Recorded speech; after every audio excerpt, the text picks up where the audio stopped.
سامعین، سیرت النبی کا پروگرام آپ یعقوب علی کے ساتھ سن رہے ہیں۔ نمبر 2، واقعہ افق۔ اس غزوے کا دوسرا اہم واقعہ افق کا واقعہ ہے۔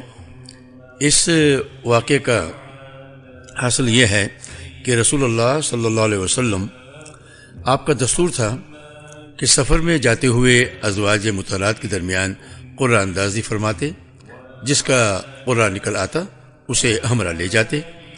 اس غزوے میں قرہ حضرت عائشہ رضی اللہ تعالی عنہا کے نام نکلا اور آپ انہیں ساتھ لے گئے۔ غزوے سے واپسی میں ایک جگہ پڑاؤ ڈالا گیا۔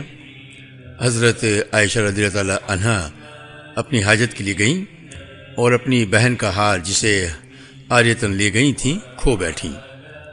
احساس ہوتے ہی فوراً اس جگہ واپس گئیں جہاں ہار غائب ہوا تھا۔ اس دوران وہ لوگ آئے جو آپ کا حوض اونٹ پر لادا کرتے تھے۔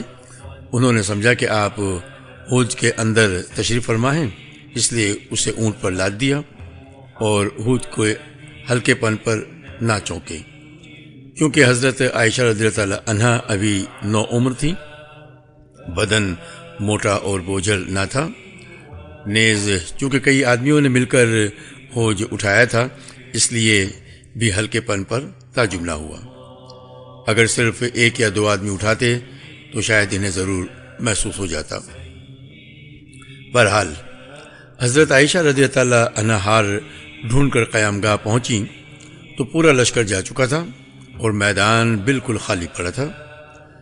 نہ کوئی پکارنے والا تھا نہ جواب دینے والا۔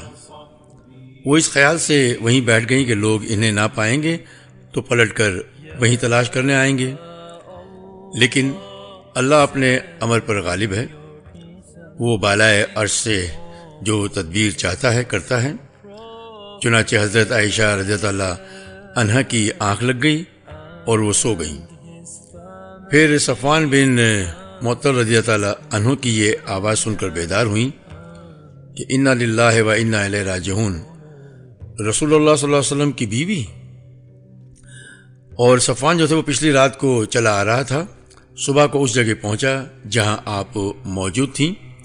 انہوں نے جب حضرت عائشہ کو دیکھا تو پہچان لیا، کیونکہ وہ پردے کا حکم نازل ہونے سے پہلے بھی انہیں دیکھ چکے تھے۔ انہوں نے اپنی سواری بٹھا کر حضرت عائشہ رضی اللہ تعالی عنہا کے قریب کر دی۔ حضرت عائشہ اس پر سوار ہو گئیں۔ حضرت صفوان نے انا للہ کے سوا زبان سے ایک لفظ بھی نہ نکالا، چپ چاپ سواری کی نکیل تھامی اور پیدل چلتے ہوئے لشکر میں آ گئے۔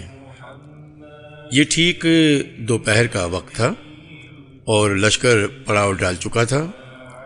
انہیں اس کیفیت کے ساتھ آتا دیکھ کر مختلف لوگوں نے اپنے اپنے انداز پر تبصرہ کیا اور اللہ کے دشمن خبیث عبداللہ بن ابی کو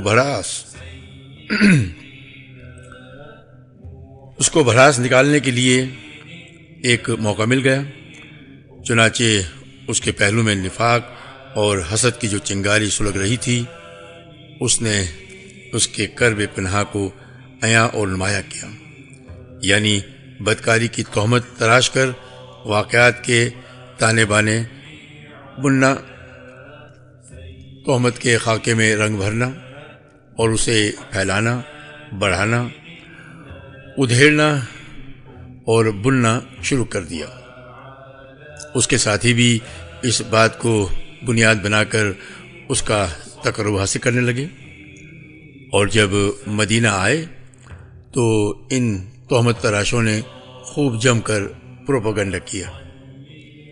ادھر رسول اللہ صلی اللہ علیہ وسلم خاموش تھے، کچھ بول نہیں رہے تھے، لیکن جب لمبے عرصے تک وہی نہ آئی تو آپ صلی اللہ علیہ وسلم نے حضرت عائشہ سے علیحدگی کے متعلق اپنے خاص صحابہ سے مشورہ کیا۔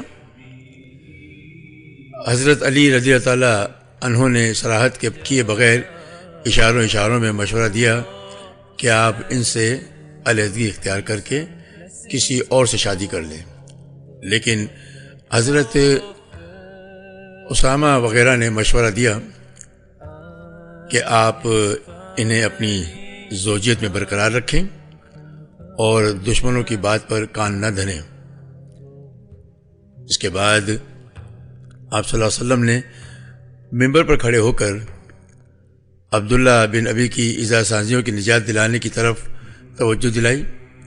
اس پر حضرت سعد بن معاذ اور اسید بن خدیر نے اس کے قتل کی اجازت چاہی، لیکن حضرت سعد بن عبادہ پر جو عبداللہ بن ابی کے قبیلے خزرج کے سردار تھے، قبائلی حمیت غالب آ گئی اور دونوں حضرات میں ترش کلامی ہو گئی، جس کے نتیجے میں دونوں قبیلے بھڑک اٹھے۔ رسول اللہ صلی اللہ علیہ وسلم نے خاصی مشکل سے انہیں خاموش کیا، پھر خود بھی خاموش ہو گئے۔ ادھر حضرت عائشہ رضی اللہ تعالی عنہا کا حال یہ تھا کہ وہ غزوے سے واپس آتے ہی بیمار پڑ گئیں اور 1 مہینے تک مسلسل بیمار رہیں۔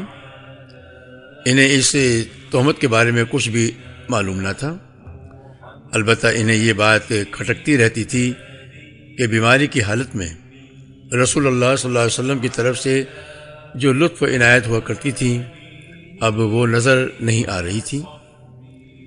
بیماری ختم ہوئی تو وہ ایک رات ام مصطفیٰ کے ہمراہ قضائے حاجت کے لیے میدان میں گئیں۔ اتفاق سے ام مصطفیٰ اپنی چادر میں پھنس کر پھسل گئیں اور اس پر انہوں نے اپنے بیٹے کو بد دعا دی۔ حضرت عائشہ نے اس حرکت پر انہیں ٹوکا تو انہوں نے حضرت عائشہ کو یہ بتلانے کے لیے کہ میرا بیٹا بھی پروپیگنڈے کے جرم میں شریک ہے، تہمت کا واقعہ کہہ سنایا۔ حضرت عائشہ نے واپس آ کر اس خبر کا ٹھیک پتہ لگانے کی غرض سے رسول اللہ صلی اللہ علیہ وسلم سے والدین کے پاس جانے کی اجازت چاہی۔ پھر اجازت پا کر والدین کے پاس تشریف لے گئیں اور صورتحال کا یقینی طور پر علم ہو گیا تو بے اختیار رونے لگیں، اور پھر 2 راتیں اور 1 دن روتے روتے گزر گیا۔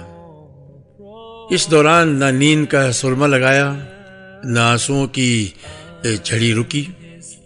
وہ محسوس کرتی تھیں کہ روتے روتے کلیجہ شک ہو جائے گا۔ اسی حالت میں رسول اللہ صلی اللہ علیہ وسلم تشریف لائے، کلمہ شہادت پر مشتمل خطبہ پڑھا، اما بعد کہہ کر فرمایا، اے عائشہ، مجھے تمہارے متعلق ایسی اور ایسی بات کا پتہ لگا ہے، اگر تم اس سے بری ہو تو اللہ تعالیٰ عن قریب تمہاری برات ظاہر فرما دے گا، اور اگر خدا نہ خواستہ تم سے کوئی گناہ سرزد ہو گیا ہے تو تم اللہ تعالیٰ سے مغفرت مانگو اور توبہ کرو، کیونکہ بندہ جب اپنے گناہ کا اقرار کر کے اللہ کے حضور توبہ کرتا ہے تو اللہ تعالیٰ اس کی توبہ قبول کر لیتا ہے۔ اس وقت حضرت عائشہ کے آنسو ایک دم تھم گئے اور اب انہیں آنسو کا ایک قطرہ بھی محسوس نہ ہو رہا تھا۔ انہوں نے اپنے والدین سے کہا کہ وہ آپ صلی اللہ علیہ وسلم کو جواب دیں، لیکن ان کی سمجھ میں نہ آیا کہ کیا جواب دیں۔ اس کے بعد حضرت عائشہ رضی اللہ تعالی عنہا نے خود ہی کہا، واللہ میں جانتی ہوں کہ یہ بات سنتے سنتے آپ لوگوں کے دلوں میں اچھی طرح بیٹھ گئی ہے اور آپ لوگوں نے اسے بالکل سچ سمجھ لیا ہے۔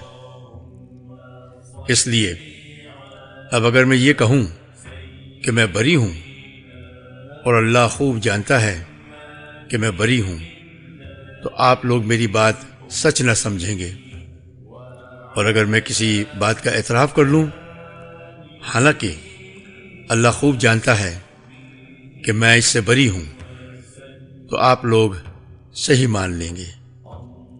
ایسی صورت میں واللہ میرے لیے اور آپ لوگوں کے لیے وہی مثل ہے جیسے حضرت یوسف علیہ السلام کے والد نے کہا تھا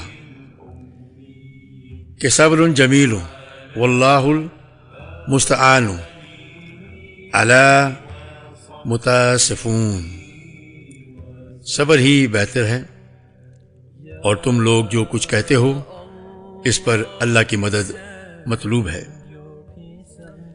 اس کے بعد حضرت عائشہ رضی اللہ تعالی عنہ دوسری طرف جا کر لیٹ گئیں اور اسی وقت رسول اللہ صلی اللہ علیہ وسلم پر وحی کا نزول شروع ہو گیا،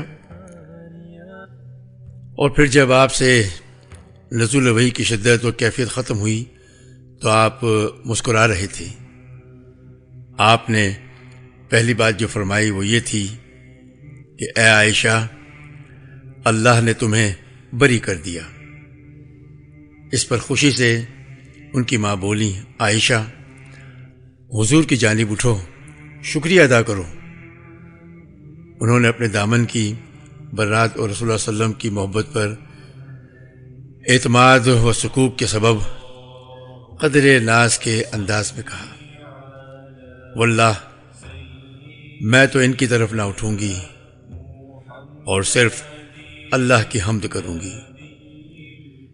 اس موقع پر واقعہ افق سے متعلق جو آیات اللہ نے نازل فرمائیں وہ سورہ نور کی 10 آیات ہیں۔ اس کے بعد تہمت تراشی کے جرم میں مصطح بن اساسہ، حسان بن ثابت اور حمنہ بنت جہش رضی اللہ تعالی عنہما کو 80 کوڑے مارے گئے۔ البتہ خبیث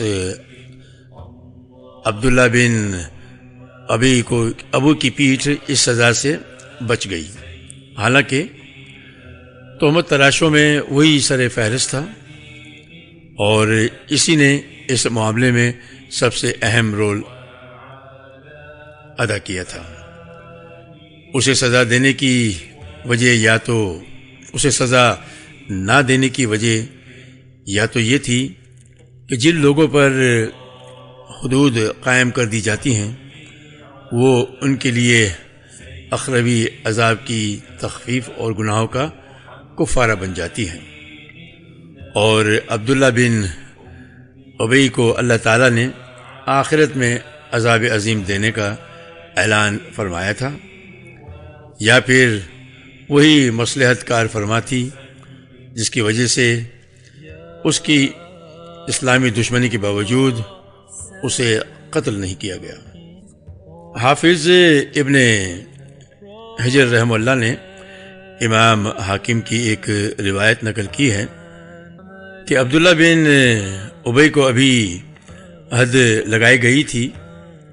اسی طرح 1 مہینے کے بعد مدینے کی فضا شک و شبے اور قلق و اضطراب کے بادلوں سے صاف ہو گئی، اور عبداللہ بن ابی اس طرح رسوا ہوا کہ دوبارہ سر نہ اٹھا سکا۔